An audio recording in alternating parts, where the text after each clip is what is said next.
We are back, and we are with Molly Shannon. Of course, you know Molly from her years on SNL, but now she's taking on a very serious role. That's right. The movie's called Wild Nights with Emily, and she stars as poet Emily Dickinson, fighting to get published in a male-dominated literary world where she wasn't quite understood.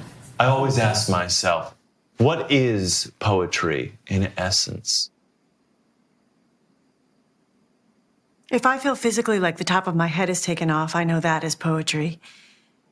If it makes my body so cold no fire can ever warm me, I know that is poetry.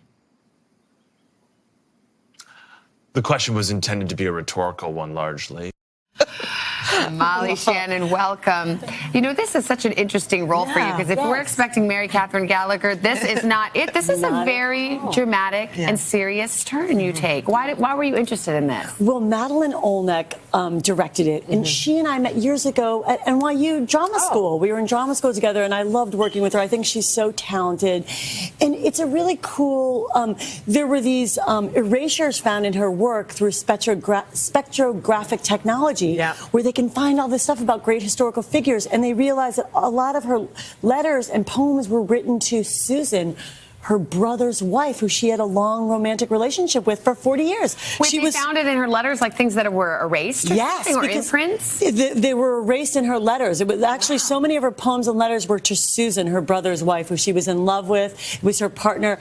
But she was presented to the public, sold to the public as like a spinster recluse who was brokenhearted about men, when really it's not the truth at all. So the movie is kind of telling the truth about this trailblazer rebel who was dying to get published, but they sold her to the public as if she was didn't want to get published, wanted her poems burned upon death, which is an interesting message for not a good message for women, because if we can look at her story and think women who are trying to get their voices heard now, we could use her as an example, as kind of reclaiming her story.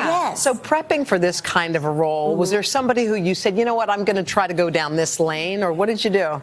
Well, we had an amazing, our historian Martha Nell-Smith does extensive research, and Madeline Olnek and Martha are almost like Emily Dickinson scholars, so it felt like taking a history class. So I would really ask them a lot about, they know so much about her. You have so many products and projects. You have a show called The Other Two, where you're like a momager, mom manager.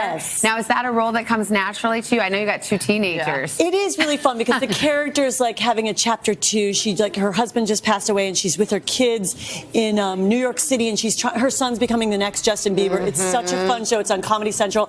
And my character in season 2 is going to get her own talk show. Oh, amazing. Yeah, her name's Pat Dubeck. So it's such a fun character. She's like a mom from Ohio coming to New York City. I know people still probably look at you and they think Mary Catherine Gallagher, which is a cool thing. And I remember, do you remember when Natalie Morales?